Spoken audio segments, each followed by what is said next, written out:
Hello everybody. Beer, filth and customer service. Beer first. Just got in from work, Friday tea time, and I've not even had a cup of tea yet, so I'm gagging. And we've got Guinness West Indies Porter. This was a recommendation from Miles at MMA Custom Knives. And his description was basically that it's expensive, but it's very nice. And it's certainly expensive. I got this from Tesco's and it was £2.62.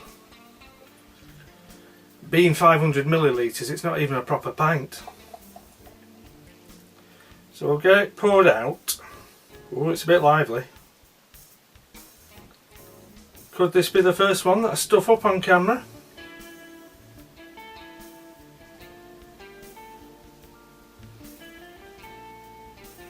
We might get away with this.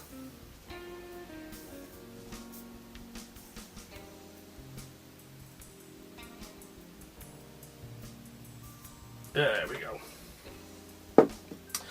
So what is West Indies Porter?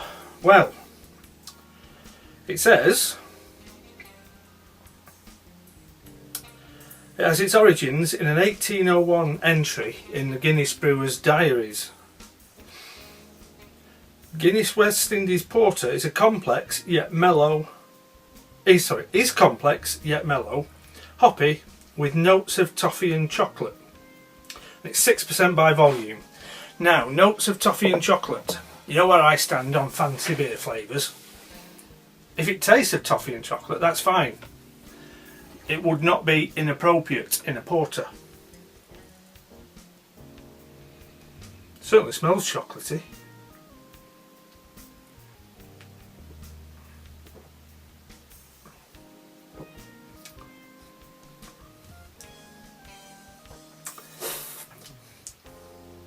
Oh, that's lovely.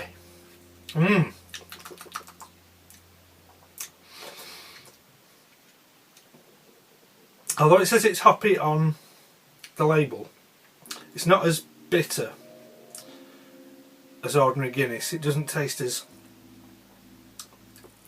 thin as ordinary Guinness. It's definitely toffee and chocolate.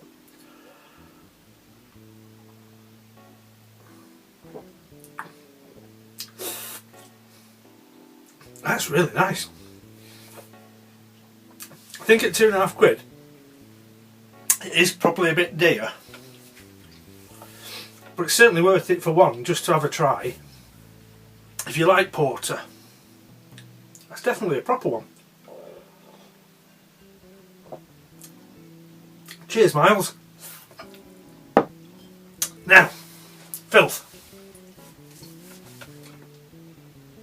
We have a local newspaper, which I haven't read in its paper form for many years, but I do occasionally have a look at the headlines on the website to see if there's anything of local import. And one article caught my eye. The story basically is about a local business which isn't popular with the local residents. Excuse me. The local residents want to have the business shut down, but the lady who runs the business is determined to keep her business open in the face of local opposition. But the way the headline has been written conveys something completely different to me.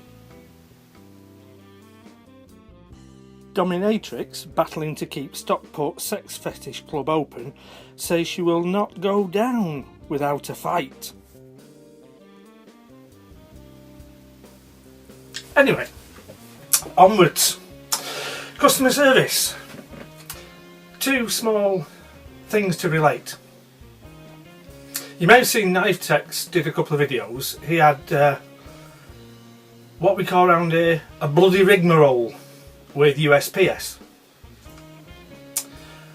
whereby trying to get his parcel from them was nowhere near as easy as it should have been. And it seems that's not uncommon with the USPS. A few other people have added their experiences. Kay Kevin Bacon, told us his story. Salty Shellbacks contributed as well, but I've not had a chance to watch his video. My story isn't specifically about the post office, whether USPS or our postal service, but it is about customer service. Two things this week. First one, early last week I ordered a couple of British Army pattern clasp knives. A lot of people like them, excuse me, and a lot of people think they're rubbish, so I wanted to find out for myself. I ordered two, one for me, one to give away. Now when I looked round, most of the places that were selling them, they were selling the ones with these markings.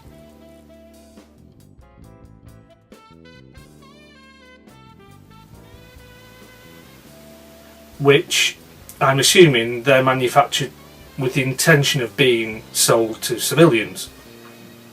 But a couple of retailers were selling ones with these NATO markings.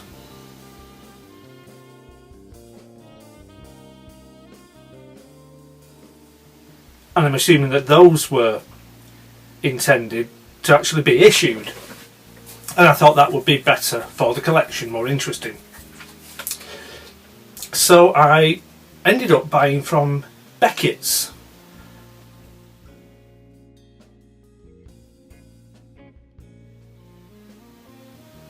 Not a company I've used before.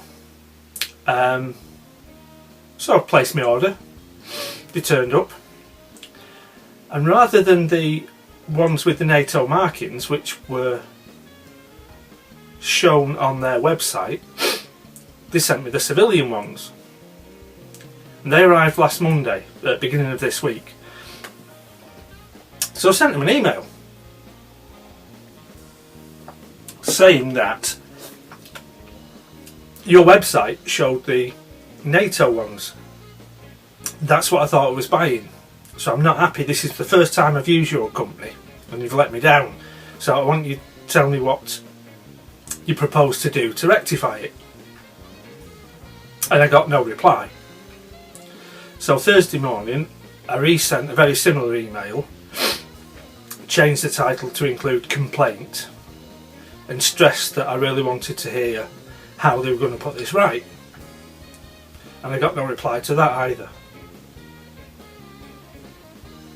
So if you're looking to buy knives or clothing or bags or other outdoor or military, pseudo-military gear, Beckett's in Norfolk, I'd be very wary, because my first experience of trying to buy something from them has not gone well. Their after sales service so far has been non-existent. So contrast that with another company, buyabattery.co.uk.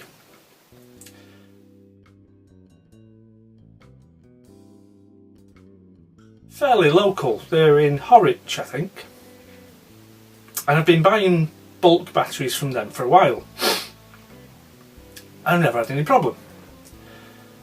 Beginning of the week I ordered a big fistful of AA's and a couple of Any Loop branded battery cases, one for 4 AA's and one for 5 AAA's. They turned up Thursday. Well, the batteries turned up, but the little plastic cases were missing. So Thursday evening I sent them an email basically saying the battery cases weren't included, and could you either let me know if they're coming separately, or if they've been missed out by mistake, can you forward them on as soon as you can. So that was Thursday evening I sent that email. 9:30 this morning I got an email for them apologising, saying they can only assume it was a mistake at the warehouse with the order picking. And they'd send them out as soon as they could. Fine. Dinner time I got another email saying the warehouse had confirmed that they didn't have the Any Loop branded ones in. They only had the more expensive ones, but they were happy to substitute those if that was acceptable. So I replied saying, yeah, that's great, thank you very much, I'll be happy to accept the substitute. Then mid-afternoon I got another email from buyerbattery.co.uk basically saying, apologies again for messing you about, the substitute branded battery cases have been sent out today by first class post. That's how you do customer service when something goes wrong. You don't mess about, you hold your hands up, you give the customer a proper explanation, and you take whatever steps are needed to make things right. That's buyerbattery.co.uk.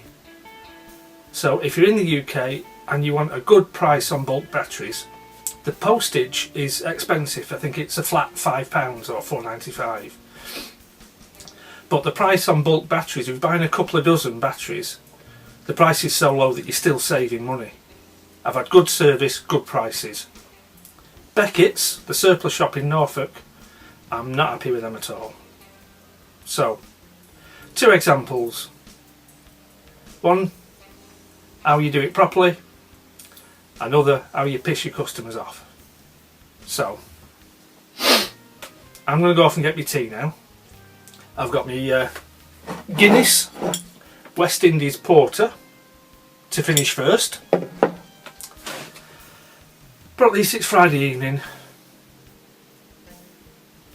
and it's time to relax. So thanks for watching.